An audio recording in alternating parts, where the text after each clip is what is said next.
रोज रोज पालकची 30-30 भाजी खाऊन जर कंटाळा आला असेल तर अशा प्रकारे लसूणी पालक एकदा जरूर करून पहा।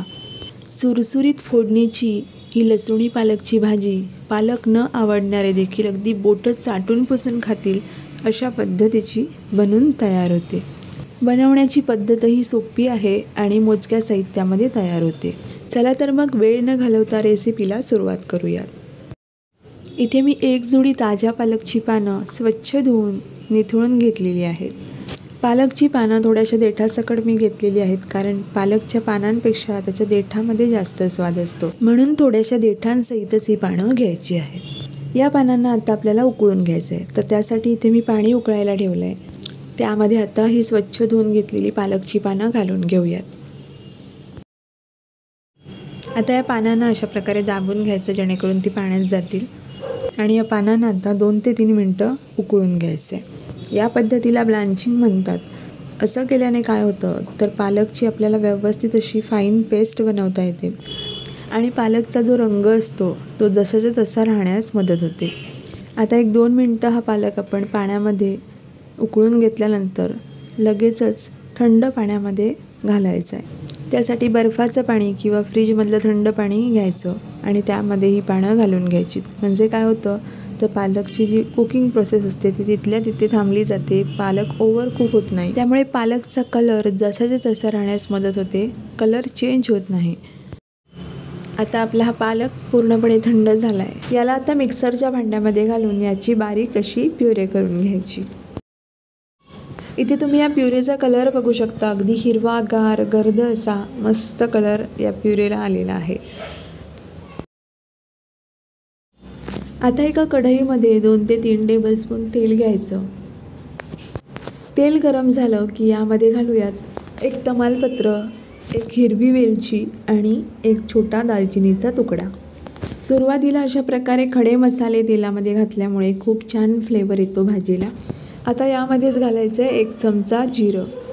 जिरं छान फुलू द्यायचं आहे। जिरं फुललं की यामध्ये घालायचा बारीक चिरून घेतलेला कांदा। तर इथे मी 1 मोठ्या आकाराचा कांदा बारीक चिरून घेतला आणि यामध्ये घातलेला आहे।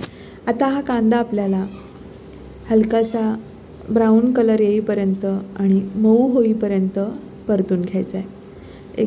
4 ते 5 मिनटं हा कांदा आपल्याला परतून घ्यायचा आहे। कांदा परतत असतानाच यामध्ये मी 1 हिरवी मिरची उभी चिरून घेऊन घातली। तुम्हाला जर तिखट जास्त आवडत असेल तर तुम्ही तुमच्या आवडीनुसार हिरवी मिरची घालू शकता, म्हणजेच तिखटाचं प्रमाण तुम्ही तुमच्या आवडीप्रमाणे कमी जास्त करू शकता। आता यामध्येच मी घालते 2 टीस्पून किसून घेतलेलं आलं आणि लसूण। तुम्ही आलं लसणाची पेस्टसुद्धा यामध्ये घालू शकता। तर आता आलं लसूणसुद्धा कांद्यासोबत छान असं परतून घ्यायचं, त्याचा कच्चा वास जाईपर्यंत। सोबतच आपला कांदा मिरचीसुद्धा छान अशी भाजली जाईल। तर आता 4 ते 5 मिनटानंतर आपला हा कांदा अगदी व्यवस्थित भाजला गेला आहे, छान मऊ झाला आहे। यामध्ये आता घालूया थोडीशी हळद आणि 1 चमचा धणे पावडर। आता हे हळद आणि धणे पावडरसुद्धा कांद्यामध्ये छान परतून घ्यायचं आहे। तर इथे मी लाल मिरची पूड यामध्ये घातलेली नाही आहे, कारण मी मिरची यामध्ये घातली आहे आणि ती मिरची खूप तिखट आहे। आणि तसंच तुम्हाला जर या लसूणी पालकचा कलर अगदी हिरवागार असा ठेवायचा असेल तर तुम्ही लाल मिरची पूड या इथे वापरू नका। तर जर तिखट जास्त हवं असेल तर हिरवी मिरची मात्र अधिक घाला। तर आता आपण यामध्ये लसूणी पालकमध्ये घालणार आहोत एक महत्त्वाचा इन्ग्रेडियंट की ज्यामुळे आपल्या या पालकच्या भाजीला टेस्ट आणि टेक्स्चरही अगदी मस्त येतं। इथे मी घेतलेलं आहे 2 टीस्पून बेसन। तर आता बेसनसुद्धा आपल्याला या कांद्यामध्ये छान असं परतून घ्यायचं आहे, जेणेकरून त्याचा कच्चेपणा निघून जाईल आणि ते खमंग असं भाजलं जाईल। यावेळी गॅसची फ्लेम लो ठेवूनच आपल्याला हे बेसन भाजून घ्यायचं आहे। आता या इथे बेसन वापरल्यामुळे काय होतं तर आपली जी ग्रेव्ही आहे ती अगदी घट्टसर अशी बनते आणि एक प्रकारचा दाटसरपणा या ग्रेव्हीला येतो, म्हणून आपण इथे बेसन वापरलेलं आहे। आणि हे बेसनसुद्धा आपल्याला खमंग असंच भाजून घ्यायचं आहे। आता इथे बेसन घालण्याचा एक अजून फायदा म्हणजे पालकला जे बाजूने पाणी सुटतं ते अशा प्रकारे बेसन घातल्यामुळे सुटत नाही आणि एकदम थपथपीत अशी आपली ग्रेव्ही बनून तयार होते। आता इथे आपलं बेसन ऑलमोस्ट भाजून झालेलं आहे, छान खमंग असा सुवास सुटला आहे आणि कलरही बदलला। यावेळी बेसन जर का फेसाळल्यासारखं दिसलं तर समजावं की बेसन भाजलं गेलं आहे। आता या स्टेजला आपण यामध्ये घालायचं आहे टोमॅटो. तर इथे मी एक मध्यम आकाराचा टोमॅटो बारीक चिरून घेतला आणि यामध्ये घातलेला आहे. या इथे तुम्ही टोमॅटोची प्युरेसुद्धा बनवून घालू शकता किंवा किसूनही घेऊन घालू शकता. आता टोमॅटोसुद्धा आपल्याला छान मऊ होईपर्यंत या मसाल्यामध्ये परतून घ्यायचं आहे. आता टोमॅटो पटकन शिजला जावा याकरिता मी यावर 1-2 मिनटं झाकण ठेवणार आहे आणि छान असं हे शिजून घेणार आहे. आता 1-2 मिनटानंतर झाकण उघडूयात. इथे आपला टोमॅटोसुद्धा छान शिजला गेला आहे. एकदा मिक्स करून घेऊयात आणि आता यामध्ये घालूयात वाटून घेतलेली पालकची प्युरे. आता पालकची पेस्ट आणि हा मसाला छान असा मिक्स करून याला आपण 2 ते 3 मिनटं छान असं परतून घ्यायचं आहे. कुठलीही भाजी किंवा ग्रेव्ही अशा प्रकारे फोडणीमध्ये परतून घेणं खूप गरजेचं आहे. त्यामुळे भाजीचा स्वाद वाढण्यास मदत होते. तुम्ही जर असं करत नसाल तर नक्की करून बघा. खूप छान असा फ्लेवर येतो परतून घेतल्यामुळे भाजीला. तर आता 1-2 ते 3 मिनटं ही पालकची प्युरे मी ग्रेव्हीमध्ये छान अशी परतून घेतली आहे. आता यामध्ये घालूयात चवीप्रमाणे मीठ. मीठ घालून झालं की यामध्ये घालूयात अगदी पाव चमचा साखर. आता साखर घातल्यामुळे सुद्धा काय होतं तर भाजीचा जो रंग आहे तो बदलत नाही आणि जसाचा तसा राहतो. तुम्हाला नसेल घालायची, नाही घातलात तरी देखील चालू शकतं. आता मीठ आणि साखर घातल्यानंतर सुद्धा याला 2 मिनटं परतून घ्यायचं आहे. आता ही ग्रेव्ही परतून घेत असताना तुम्हाला जाणवलं असेल की ही ग्रेव्ही आता घट्टसर होत चालली आहे, कारण आपण याच्यामध्ये बेसन ॲड केलं होतं. ग्रेव्ही परतत असतानाच यामध्ये आता घालायचं आहे थोडंसं पाणी. हे पाणी मी प्युरे वाटून घेतलेल्या मिक्सरच्या भांड्यामधूनच काढून घेतलं, जेणेकरून उरली सोडली जी मिक्सरच्या भांड्याला लागलेली प्युरे असते ते निघून येईल. आता याला करूया चांगलं मिक्स. तुम्ही यावर झाकण ठेवून सुद्धा याला शिजून घेऊ शकता, पण मी झाकण न ठेवताच याला असंच शिजून घेणार आहे.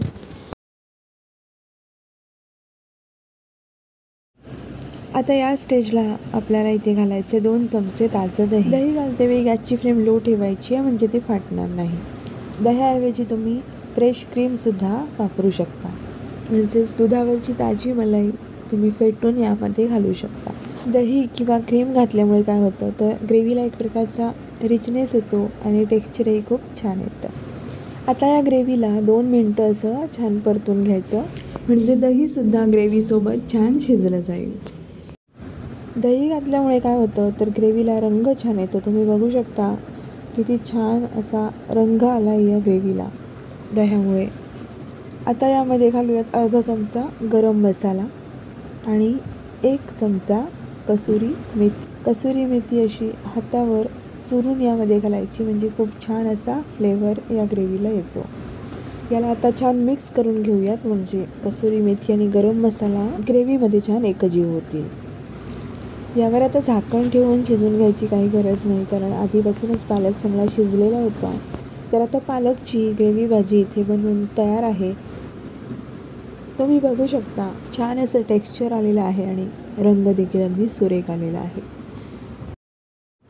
आता सगळ्यात महत्त्वाचं म्हणजे यावर आपण आता अगदी चुरचुरीत असा फ्लेवरफुल तडका घालून घेणार आहोत. आता इथे मी तडका पॅनमध्ये 2 चमचे तूप गरम करून घेतलं. तुपाऐवजी बटर किंवा तेल वापरलात तरी देखील चालेल, पण तुपाचा फ्लेवर खूप छान येतो. तूप गरम झालं की यामध्ये 1 चमचा जिरं घालायचं आणि फुलू द्यायचं. जिरं छान फुललं आहे. आता यामध्ये 8 ते 10 लसणाच्या पाकळ्या ठेचून घेऊन घातल्या. तुम्ही लसूण चिरून घातलात तरी देखील चालू शकतो. लसूण सोनेरीसर झाला की यामध्ये घालूयात 1 चमचा पांढरे तीळ. अशा प्रकारे तीळ फोडणीमध्ये घातल्यामुळे खमंगपणा येतो फोडणीला आणि परिणामी ग्रेव्हीला. आता तीळसुद्धा उडू लागलेत. यामध्ये घालूयात 1 सुकी लाल मिरची. आता गॅस बंद करायचा आणि असा हा चुरचुरीत तडका ग्रेव्हीवर लगेचच घालून घ्यायचा. ग्रेव्हीमध्ये हा तडका छान एकजीव करून घ्यायचा. तयार आहे खमंग अशी चुरचुरीत फोडणीची लसूणी पालकची भाजी. सगळ्या भाजीमध्ये तडका छान असा एकजीव करून घेतला. आता आपण याला सर्व करूयात. ही लसूणी पालकची भाजी गरमागरम अशी भाकरी, चपाती किंवा गरमागरम वाफाळता भात कशाही बरोबर एन्जॉय करू शकता. इतकी भन्नाट लागते चवीला ही भाजी. तुम्ही सुद्धा या पद्धतीने लसूणी पालक जरूर करून पहा, तुम्हाला नक्की आवडेल. तर रेसिपी कशी वाटली, आवडली असल्यास नक्की एक लाईक करा. रेसिपी जास्तीत जास्त शेअर करा.